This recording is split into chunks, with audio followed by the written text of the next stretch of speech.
میرے نبی نے کہا میں نے جہاں بیٹی دی پہلے آسمان سے فرشتہ آیا، میں نے جہاں شادی کی پہلے آسمان سے فرشتہ آیا. ٹھیک ہے. حضرت فاطمہ کے لیے ابو بکر پیغام لائے، انکار کر دیا. عمر پیغام لائے، انکار کر دیا. علی پیغام لائے، جبریل آ گئے کہ اللہ فرما رہے ہیں فاطمہ علی کی ہے. کہ یا رسول اللہ آ کے بولی نہیں، چپ. آپ نے کہا علی کیسے آئے؟ چپ. پھر آپ نے خود کہا فاطمہ کے رشتے کے لیے آئے ہو؟ کہا جی ہاں. تو آپ نے کہا انشاءاللہ.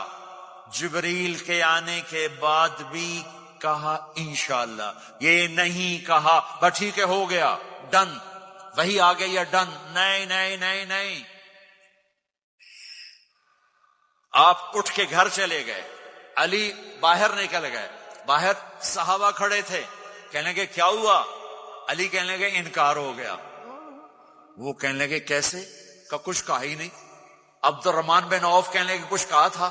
کہ انشاءاللہ کہا تھا. کہ بس پھر ہو گیا ہو گیا. یہ انشاءاللہ کیوں کہا؟ ہاں کیوں نہیں کی؟ اب گھر گئے، کس کو بلا رہے ہیں؟ فاطمہ. کون؟ جنت کی عورتوں کی سردار، حسن حسین کی ماں. جنت میں نور کی چمک اٹھے گی.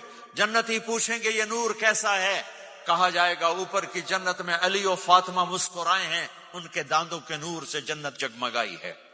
آپ نے کہا بیٹی فاطمہ علی کا رشتہ آیا ہے، ہاں کر دوں؟ اللہ اکبر اللہ اکبر. کیا فاطمہ نے انکار کرنا تھا؟ کیا فاطمہ نے انکار کرنا تھا؟ بیٹی علی کا رشتہ آیا ہے، ہاں کر دوں. بیٹی فاطمہ ہو، رشتہ علی کا آیا ہو، اوپر سے جبریل آ چکا ہو، باپ محمد مصطفیٰ صلی اللہ علیہ وسلم ہو، اور پھر وہ جا کے پوچھیں ہاں کر دوں.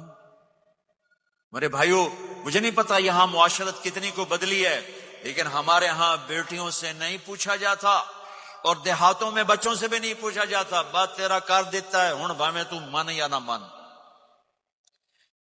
تمہاری بیٹی کا حق ہے کہ وہ کہے میں کروں گی، میں نہیں کروں گی.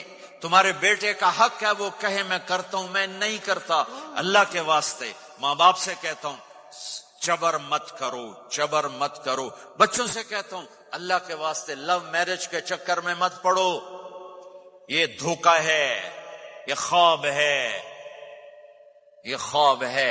زندگی اخلاق سے گزرتی ہے، شکلوں سے نہیں گزرتی.